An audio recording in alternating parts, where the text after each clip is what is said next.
like to think that, we're for the people in that we're community owned and operated protocol.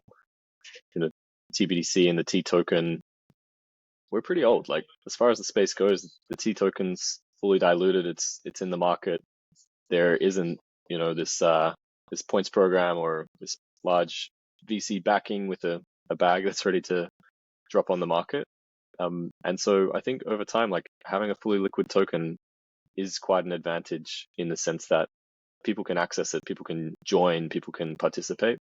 And I think having like a community owned protocol and also being Bitcoin Rails, people can align themselves to the vision generally. And yeah, it's awesome to hear that, yeah, you've recently started using the protocol, or perhaps earlier as well, but to see those graphs and see that, yes, there are people out there using the protocol as opposed to just big whales or just these private deals. I think it's a nice vibe, honestly, and I think we have a great community at Threshold, and definitely I felt encouraged throughout the process that I was describing earlier to continue to get involved, and that speaks to this open nature of DAOs and composable crypto. Like, you can come and make of the opportunity what you will, and you're measured by your capacity and your outputs, as opposed to a resume or something more formal. And coming up from that path, personally, I didn't submit a resume on the forum.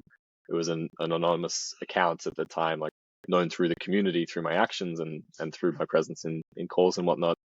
But it's just a different approach, and that's something that I really like about crypto generally. It's an open and inclusive system, and I think things are changing to some extent. Like, crypto is formalizing, and the boundaries between kind of just a fully permissionless world and this kind of regulated environment, they're getting closer together. And I think that's beneficial from a liquidity perspective. But I just hope that, we don't end up in the same kind of gated environment that we're in now, just with better infrastructure beneath it. And that's why I think DAOs are a really important part of crypto going forward, is because they hold that ethos, and the organizational structure is fully on chain. So I hope it stays that way.